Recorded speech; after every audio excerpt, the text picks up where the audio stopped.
Assalamualaikum warahmatullahi wabarakatuh. Salam sejahtera, salam hormat bagi para teman-teman relawan yang dimanapun berada, baik di Indonesia maupun di luar negeri.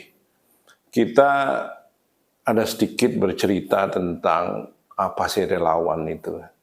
Karena terus terang saya pribadi itu zamannya Pak SBY itu 10 tahun jadi relawan.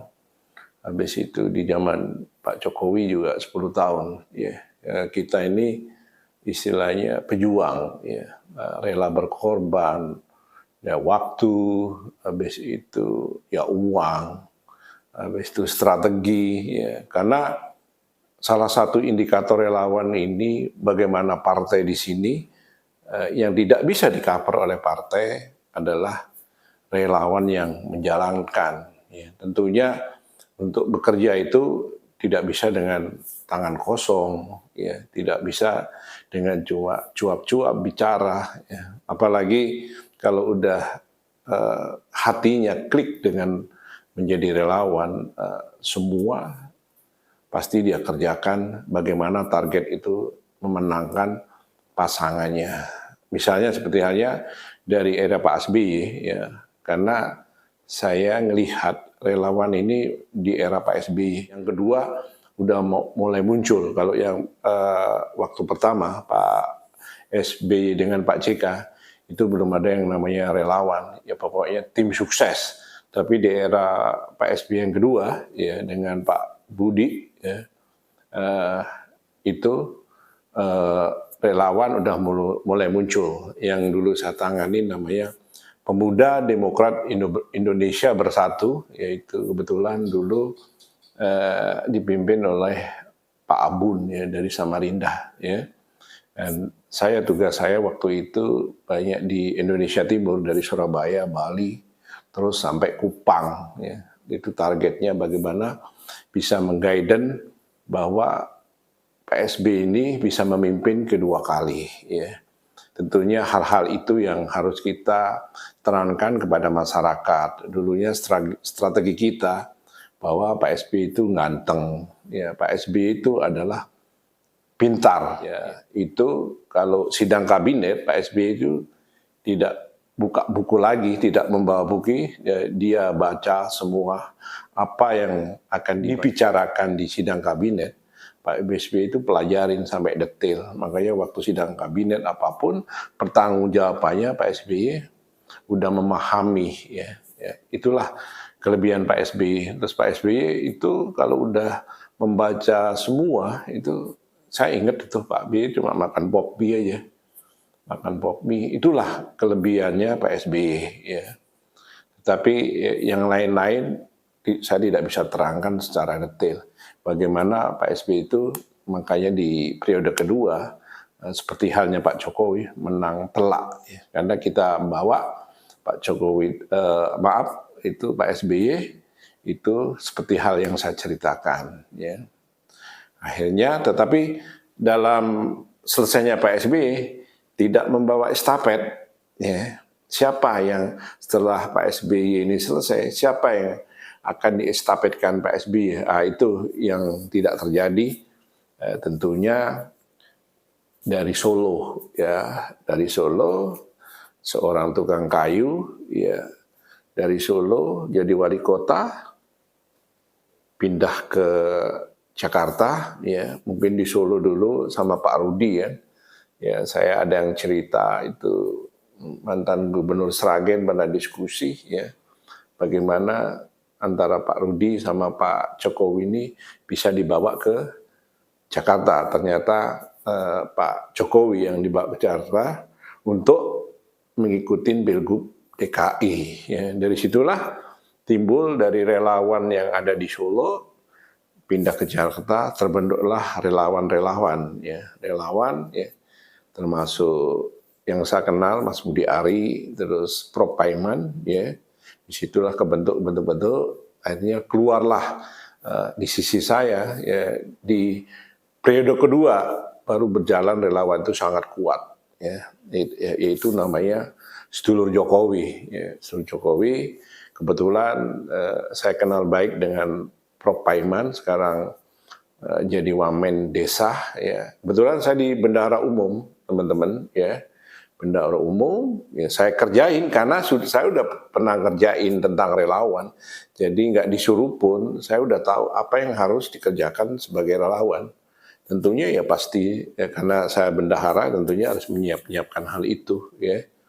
Ya sewa posko, mengatur strategi dan lain-lain, terus tim IT dan lain-lain karena di era Pak Jokowi ini IT yang bermain ya, ada Instagram, ya ada Facebook, ada TikTok dan lain-lain.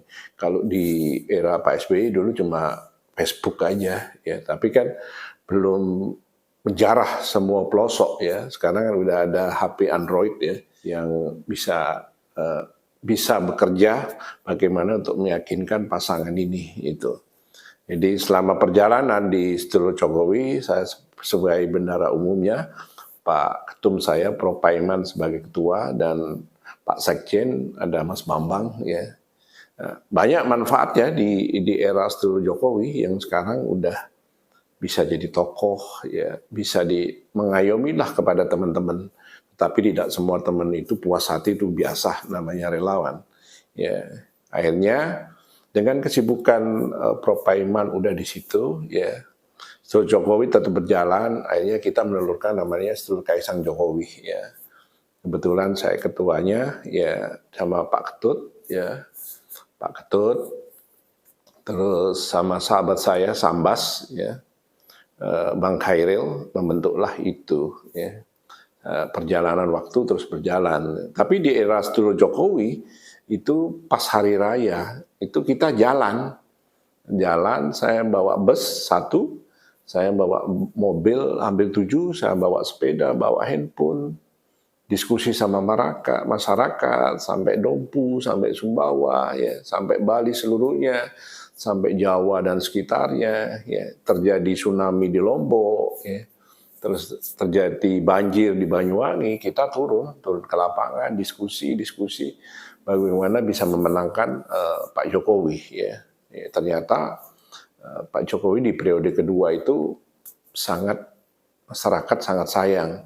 Biarpun kita di Lombok kalah, ya, tapi saya luar biasa buat saya Pak Jokowi. Tetapi Pak Jokowi masih konsisten bagaimana membangun Lombok, yaitu adalah Mandalika. Terus ada waduk yang di Sumbawa, ya. Terus saya lihat itu di Dompu, ya, dulu bupatinya Mas Bambang, bagaimana membuat food estate tapi menanam jagung, kan? Di sana Dompu sebagai kabupaten yang simbolnya adalah menanam jagung. Disitulah saya progres perjalanannya, nanti bisa dilihat apa itu pekerjaan kita sebagai relawan Sedulur Jokowi, ya, bisa ketemu masyarakat, bisa melaksanakan, bisa ini dan lain-lain. Tentunya di dalam relawan ini pasti ya, ada yang berhasil, ada yang nggak berhasil, tetapi Sedulur Jokowi tetap konsisten. Tetapi karena namanya Sedulur Jokowi ini tidak bisa dikembangkan menjadi diaktekan di apapun ya karena itu relawan, karena kalau itu dibuat itu harus persetujuan Presiden Jokowi ya. Tapi susunannya itu masih berjalan dengan baik. Kantornya Sedulur Jokowi juga masih ada dengan baik ya. Itulah nanti bisa di track perjalanan Sedulur Jokowi ya. Habis itu ada namanya Rumah Komunikasi Lintas Agama ya, yang dipimpin oleh Bunda Indah ya. Bagaimana masifnya perjuangan Bunda Indah khususnya itu di daerah Sumatera ya. Itu di Medan, itu grassroots-nya luar biasa. Bagaimana Medan ini bisa menang Jokowi, tapi kenyataannya memang menang ya. Tetapi kita kalah di Aceh ya. Tapi Bunda Indah luar biasa ya. Sampai sekarang pun beliau berjuang, saya hormat banget sama beliau. Sampai kita buat akbar ya, bagaimana Rumah Komunikasi Lintas Agama ini bisa memberikan terbaik buat bangsa. Itu dilaksanakan di Kemayoran, itu hampir 10.000 orang tuh ya kita kerjain ya. Jadi situlah kan butuh biaya, butuh konsisten, butuh strategi politik ya. Hal itu yang dijalankan. Tapi setelah pemilu ini ya ada 3 pilpres, ada Mas Anies sama Pak Muhaimin, Mas Muhaimin, Caimin. Habis itu ada Pak Prabowo sama Mas Gibran. Terus ada Pak Ganjar sama Mahfud. Ya. Saya udah berapa kali analisa hal itu. Ya. Saya diskusi sama teman-teman juga Gerindra. Kalau Pak Prabowo nggak ngambil DNA-nya Pak Jokowi, ini tidak bisa menang. Ya. Berapa kali? Ya, karena memang dari estafetnya Pak Jokowi, ini Pak Jokowi kepinginnya sama Mas Ganjar. Tapi mungkin di internal politik PDIP tidak berjalan dengan mulus, akhirnya pecahlah ya Pak Prabowo sama Mas Gibran, terus Mas Ganjar dengan Pak Mahfud. Ya. Tetapi apa yang saya bilangin, karena sebelum orang melaksanakan itu bisa dilihat dari media online. Saya udah 1 tahun lalu, saya yakin ini Prabowo sama Gibran ya. Tapi kan orang banyak protes, banyak bully saya, banyak mencemooh saya bahwa Gibran itu belum bisa cukup umur ya, dan lain-lain. Makanya ada yang masukkan ke MK ya, ada salah satu lah ya, ada relawan, ada partai yang masukkan, ternyata diterima dengan baik. Mas Gibran bisa ikut kontestasi Pilpres. Itu saya rasa yang saya harus berikan info kepada teman-teman relawan supaya nggak miskomunikasi. Akhirnya dengan perjalanan ini ya saya sama Pak Ketut sama Pak Khairil, teman-teman ngotot, kenapa nggak buat seluruh Jokowi Gibran. Saya buat pandangan, kalau Mas Gibran kan udah banyak nih relawan. Kenapa nggak bantu Mas Kaisang? Hanya kita sepakat ya sama teman-teman ya. Saya dipercaya, akhirnya terbentuklah namanya seluruh Kaisang Jokowi yang terus terang ya kita buat extable ya kita lurus saja memberikan informasi, memberikan itu sebagai relawan, edukasi ya sampai sekarang saya jalan aja. Ya saya tidak pernah berpikir negatif, saya positif thinking aja. Bagaimana relawan ini terus berjalan ya. Karena ini Pak Jokowi menancapkan legacy di IKN, akhirnya teman-teman sebagian relawan saya ajak ke Kaltim untuk buat base-nya seluruh Kaisang Jokowi ya. Hanya supaya ini tidak menimbul penafsiran dengan baik ya, saya putuskan ada medianya ya, Sedulur News ya, dengan channel Sedulur News dengan media online itu ada track recordnya. Kita juga jalan dengan 2 bus, dengan 2 mobil ya, membawa hampir 60 orang untuk perjalanan sama dari Jakarta sampai ke Bali, sampai ke Lombok. Bagaimana sampai kita dari negara ya, dari Jemberana ya, kita jalan masuk ke pasar, masuk ke mana, terus ke negara ya, terus keliling Sanur, ke Pulau Serangan, ke Seminyak, ya, ke Kelungkung ya. Tetapi tagline-nya untuk pemenangan ini kita di Bali buat konsep ya, bahwa Singaraja nanti ke depan dengan pemenangan Prabowo Gibran akan diteruskan airport ini. Ternyata masyarakat Bali bisa menerima. Memang betul karena macetnya airport Ngurah Rai ini yang bisa memecahkan masalah ini adalah ada airport lagi yang di Singaraja. Ya, mudah-mudahan apa yang saya omongin ini Pak Prabowo, Mas Gibran konsisten bahwa Bali harus dibangun.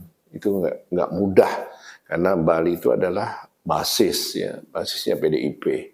Disitulah teman-teman. Kalau yang lain-lain ya hanya juga saya bagaimana supaya di Jawa Timur ini sebagai basis kan, termasuk Jawa Barat, karena Jawa Barat saya yakin di sana adalah basis Gerindra ya. Di Jawa Timur ini adalah ada Abangan, ada hijau. Ya, kalau Abangan itu adalah basisnya PDIP, termasuk Banyuwangi, ya, ke pesisir, ya istilahnya pesisir selatan tuh, Malang, ya, Malang Selatan, ya, Trenggalek, Tulungagung, itu basisnya PDIP, termasuk Blitar, apalagi di Blitar yang luar biasa. Tapi kita bisa pecahkan bagaimana apa itu Prabowo Gibran ini bisa mencapai target gitu. Karena target kita di Jawa Timur 57, tapi kan hampir 60 lebih kan. Itulah pergerakan kita ya sama teman-teman di Jember ya, sama si Abah Jember ya kan, kita kerja di mana di lapangan itu Mas Gibran juga datang. Akhirnya di Banyuwangi kita kepung itu di Banyuwangi ya. Itu ada salah satu pondok pesantren namanya Ibnu Sina, Pak Kiai Maskur Ali. Disitulah piawi kita, disitulah Pak Ali Maskur menggerakkan semua guru sama ustadz-ustadz yang ustadz kampung yang targetnya hanya 1.500 tapi yang datang hampir 2.500. Kita juga kelabakan, Pak Kiai juga kelabakan. Bagaimana ini? Ya, harus menyiapkan makan yang lebih, ya tentunya ya transportasi dan lain-lain. Disitulah ya, bagaimana bisa menjaring kemenangan di tapal kuda, ya. Karena tapal kuda itu penting. Ya. Kenapa saya bilang? Karena base-nya tapal kuda sangat penting, ya. Apalagi di Situbondo. Di Situbondo itu dari Pak Kiai As'ad, Pak Kiai Leluhur itu banyak menciptakan para ustadz-ustadz ke seluruh Nusantara, masuk di Balikpapan, ya, di Samarinda, di Tarakan, banyak alumni daripada Situbondo, termasuk di Bali, di Kelungkung, ya, di Denpasar banyak, ya kan? Itu murid-murid beliau, ya. Di situ, di sana ada pesantren juga di Situbondo bernama pesantren Wali Songo, ya. Itu berkembang itu sampai ke barat, sampai ke Banten, sampai apalagi di Lampung banyak ex-nya para santri-santri yang di Situbondo. Baru berkembang ke arah barat, ya, ke Madura, ya, terus ke Jombang, ya, arah sana, ya, ke Kediri dan lain-lain, ya, termasuk ke Semarang, ya. Mbah Kiai Semarang, Sabit Lutfi juga bergerak, semua bergerak, kita bergerak, bagaimana bisa memenangkan Jawa Timur, Jawa Tengah. Ternyata memang pekerjaan kita masif, ya. Teman-teman ada yang tidur di masjid, ada yang tidur di rest area, macam-macam, ya. Saya sendiri sebagai ketua juga jantungan, jangan sampai terjadi di Pati, ya, seperti Mas Kaisang di Pati. Ya itu relawan diserang teman-teman kayak gitu, saya jagain tuh, termasuk yang ada di Madura kan, ya, ada penusukan, hal-hal gitu. Saya sebagai ketua juga harus tanggung jawab. Disitulah ya mungkin kita bisa rolling back bagaimana perjuangan para relawan-relawan ini. Ya. Saya sebagai ketua, saya tidak perlu dihargain karena ini memang perjuangan agar supaya ada cerita, bukan fiksi ya, cerita real bahwa anak-anak muda ini bisa melakukan hal yang positif untuk bangsa dan negara. Ya, bagaimana keluh kesah terhadap masyarakat arus bawah, terhadap kepimpinan nantinya ke depan. Ya. Maka dari itu mungkin buat Pak Prabowo, Mas Gibran, ya tolonglah amanah-amanah yang diemban kepada masyarakat ini yang harus disempurnakan, dijalankan. Apalagi rasa keadilan kita ini udah tidak utuh banget. Ya, kalau kita bicara Pancasila, sebenarnya dari Pancasila itu ya musyawarah mufakat, nggak ada pilkada, nggak ada pilpres. Ya. Makanya tergeserlah arus Pancasila ini. Ya. Kadang-kadang sekarang di rumah-rumah orang udah nggak ada namanya gambar presiden, gambar Pancasila udah nggak ada, nggak kayak dulu, ya kayak dulu di pertigaan di mana di situ ada kampung Pancasila yang pernah saya buat juga itu kan, itulah makanya saya ingin, ayolah kita kembali, jangan sikut-sikutan, ya, untuk membangun bangsa ini.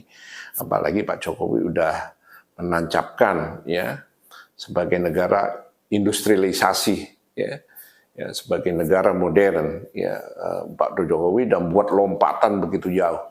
Mungkin nanti di hal yang sama yang di sedulurnya sama nanti pasti saya satu persatu akan saya keluarkan karena saya ikut dalam perjuangan ini gitu loh ya, baik itu dari Pak Harto ke Pak Habibie, apa itu ke Gus Dur, Bu Mega, karena saya ikut senior saya dulu ya, saya di bawah teman-teman semuanya ya, sekarang udah banyak lah ya, ada yang pernah jadi seknek, ada yang pernah jadi menteri ini ya, itulah namanya perjuangan ya. Kalau saya memang apa itu mungkin darah saya dari kakek saya, ya itu namanya perjuangan, itulah. Maka dari itu teman-teman, ayolah kita bagaimana menjaga bangsa ini dengan baik ya. Karena saya lihat di media yang satu katanya bilang apa itu dulu ada namanya kadrun lah, ada namanya ini abah lah, adalah kita berhenti hal itu. Bagaimana kita membangun bangsa ke depan ya. Kita lihat nih selama 5 tahun ini bagaimana Pak Prabowo dan Mas Gibran memimpin bangsa ini. Apalagi Mas Gibran kan masih muda. Yang dipimpin ini kan banyak orang-orang senior kan, masih pada hidup. Masih ada Pak Wiranto, Pak Akbar Tanjung, Pak Ginanjar, ya kan. Ini kan anak muda yang harus selalu diskusi pada beliau-beliau ini, apalagi para ulama-ulama ya itu. Mas Gibran juga harus selalu komunikasi gitu kan, ya. Itu. Jadi saya bukan istilahnya mengajari, memang saya hampir ya berapa tahun ya dari umur 27 ngikutin hal-hal begini. Saya tahu perkembangannya dari date by date gitu loh. Terima kasih buat teman-teman, semoga informasi ini bermanfaat. Jangan berkecil hati menjadi relawan, semangat terus. Semua pasti ada solusi ya. Jangan rela berkorban juga. Saya yakin Pak Prabowo akan memperhatikan para teman-teman relawan. Bravo relawan, Indonesia maju.